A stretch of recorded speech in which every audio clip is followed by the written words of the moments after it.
తెలంగాణ రాష్ట్రంలో హుజూరాబాద్లో జరిగినటువంటి అసెంబ్లీ ఉప ఎన్నికల్లో ప్రజలు అనుకుంటున్న విధంగా భారతీయ జనతా పార్టీ అభ్యర్థి ఈటెల రాజేందర్ గారు భారీ మెజార్టీతో విజయం సాధించడం జరిగింది.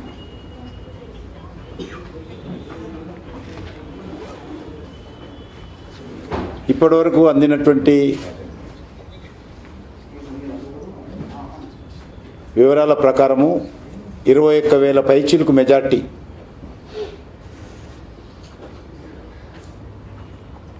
రావడం జరిగింది. ఈ ఎన్నికలు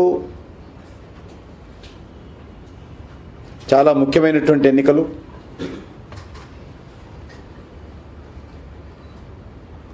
చాలా కాస్ట్లీ ఎన్నికలు, అత్యంత ఖరీదైనటువంటి ఎన్నికలు దేశంలోని.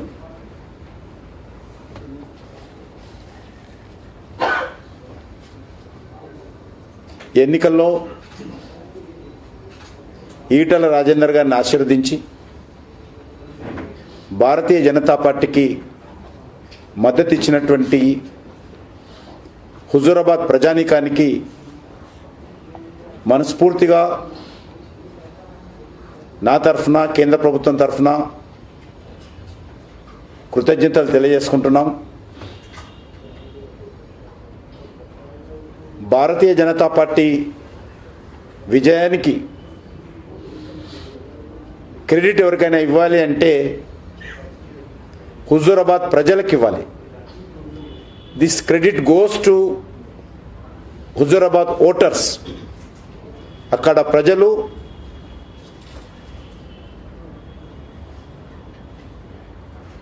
ఈ రకమైనటువంటి ఖర్చుతో కూడుకున్నటువంటి ఎన్నికలు జరిగినప్పుడు చాలా పెద్ద ఎత్తున పాలక పార్టీ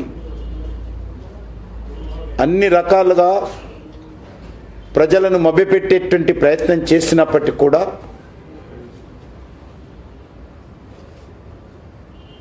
వాటన్నిటిని కూడా ఖాతరు చేయకుండా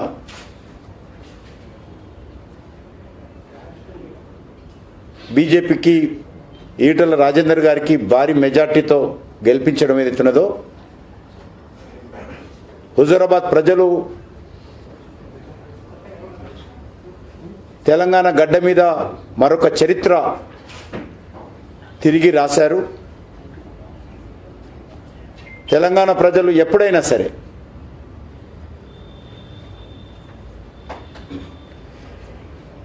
నీతికి, నిజాయితీకి, ధర్మానికి, న్యాయానికి, నైతిక విలువలకు అండగా ఉంటారు అనేటువంటి విషయాన్ని మరొకసారి హుజూరాబాద్ ప్రజలు నిరూపించారు. నేను గత 40 ఏళ్ళ రాజకీయాలలో ఏ ఒక్క రోజు కూడా, ఏ ఒక్క ఎన్నికలు కూడా ఈ రకమైన ఎన్నికలు నేను చూడలేదు.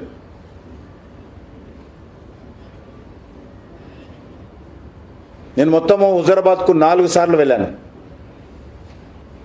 ఈటెల రాజేందర్ గారి తర్వాత అత్యధికమైనటువంటి గ్రామాలు పర్యటించాను నేను. ప్రజలు అప్పుడే చెప్పారు ఎన్నికలప్పుడు, ముఖ్యంగా మాతృమూర్తులు, మహిళలు చాలా ధైర్యంగా, స్పష్టంగా ఎన్ని డబ్బులు ఇచ్చినా,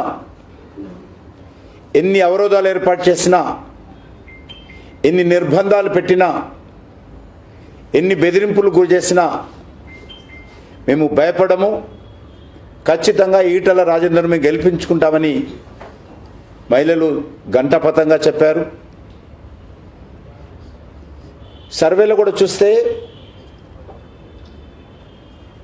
60% పైన మహిళలు భారతీయ జనతా పార్టీని ఆదరించారు.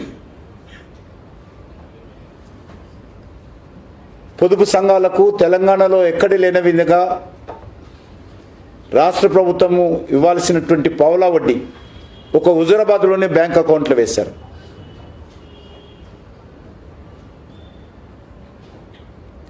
పెండింగ్లో ఉన్నటువంటి రోడ్ల పనులు కానీ, పాఠశాల భవనాలు కానీ, కమ్యూనిటీ హాల్స్ కానీ అవన్నీ కూడా గత 5 నెలల్లో అన్నీ పూర్తి చేశారు. రైతులకు ఇవ్వాల్సినటువంటి పావుల వడ్డీ కూడా ఇచ్చేటువంటి ప్రయత్నం చేశారు.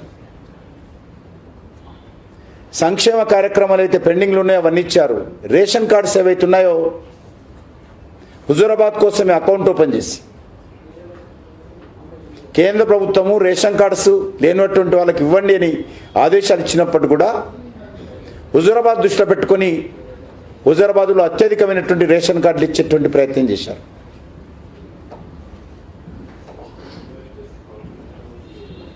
హుజూరాబాద్లో ప్రభుత్వ పరంగా చేయని కార్యక్రమం అంటూ లేదు. అడగడం ఒకటే పాపం.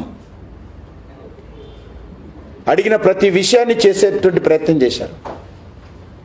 అడగనివి కూడా ఇచ్చారు. హుజూరాబాద్ కోసము ప్రత్యేకంగా వేలాది కోట్ల ప్రాజెక్టులు ప్రవేశపెట్టారు. కానీ ప్రజలు డాక్టర్ బాబాసాహెబ్ అంబేద్కర్ రాజ్యాంగ రూపకల్పనలో ఏదైతే ప్రజలకు ఓటు హక్కు ఇచ్చాడో గతంలో కూడా ప్రజలు అనేక సార్లు నిరూపించారు. మరొకసారి హుజూరాబాద్లో మీరు ఇచ్చేటువంటి డబ్బులు కానీ, మీ పథకాలు కానీ, మీ బెదిరింపులు కానీ ఏవి కూడా మేము లొంగము అని నిరూపించడం ఏదైతున్నదో నేను హుజూరాబాద్ ప్రజలకు సెల్యూట్ చేస్తా ఉన్నాను. నాకు ఒకసారి భయమైంది. ఇంత ఖరీదైన ఎన్నికల్లో ఎవరైనా సిద్ధాంతం కోసమో, ప్రజల సేవ చేయడం కోసమో, పేద మధ్యతరగతి వ్యక్తులో ఎన్నికల్లో ఇక పోటీ చేయరేమో తెలంగాణలో. ఇక తెలంగాణ రాజకీయాలు ఏ ఖరీదైనటువంటి ఎన్నికలుగానే ఉంటాయేమో. ఎన్నికల్లో పోటీ చేయాలంటే, టీఆర్ఎస్ని ఎదుర్కోవాలంటే, కేసీఆర్ కుటుంబాన్ని ఎదుర్కోవాలంటే వాళ్ళలాగా 100 కోట్లు ఖర్చు పెట్టాల్సి వస్తా ఒక అసెంబ్లీ ఎన్నికల్లో. అది మనలాంటి వాళ్ళకి సాధ్యం కాదేమో అని భయపడ్డాను. కానీ ప్రజలు భయపడాల్సిన అవసరం లేదు. ప్రజలు ఆ రకమైనటువంటి డబ్బులకు మేము లొంగము, అనుకున్నటువంటి వాళ్ళని గెలిపిస్తామని చెప్పడం ఏదైతున్నదో నేను స్వయంగా తిరిగాను కాబట్టి, ఫీల్డ్ చూశాను కాబట్టి, అక్కడ ప్రతిరోజు అందరితో మాట్లాడాను కాబట్టి అక్కడ ఏ రకమైనటువంటి నిర్బంధము, భయాన్ని ప్రజల మధ్యలో పెట్టి అధికార దుర్వినియోగం చేసి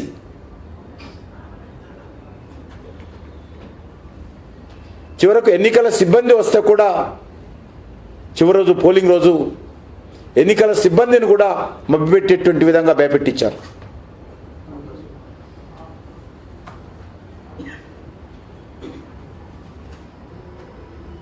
కాబట్టి అందుకే ఎన్నికలు ఎవరికైనా అంకితం ఇవ్వాలంటే, క్రెడిట్ ఎవరికైనా ఇవ్వాలంటే ముందుగా హుజూరాబాద్ ప్రజలకు ఇవ్వాలి. ఈటల రాజేందర్ గారి పైన, భారతీయ జనతా పార్టీ పైన విశ్వాసం ఉంచి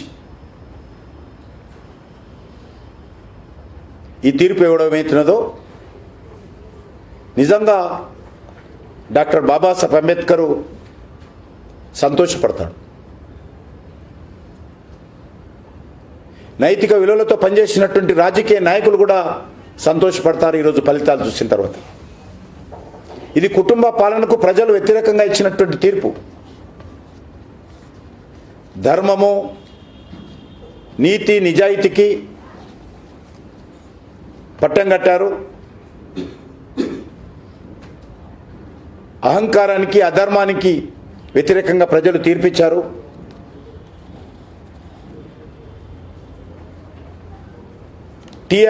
టీఆర్ఎస్ పార్టీ యొక్క, కేసీఆర్ గారి యొక్క చిత్తశుద్ధిని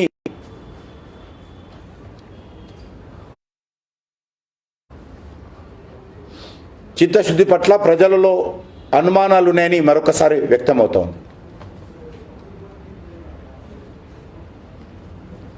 గతంలో కూడా ఎన్నికలు చూసాం. తెలంగాణ ఉద్యమ సమయంలో మహబూబ్నగర్ ఉప ఎన్నికల, ఇటీవల దుబ్బాకలో జరిగినటువంటి ఉప ఎన్నిక, ఈరోజు హుజూరాబాద్లో జరిగినటువంటి ఉప ఎన్నికల్లో బీజేపీ గెలవడం ఏతున్నదో ఈ అభ్యర్థుల మీద పార్టీ మీద విశ్వాసం ఉంటే ఎన్ని డబ్బులు ఖర్చు పెట్టినా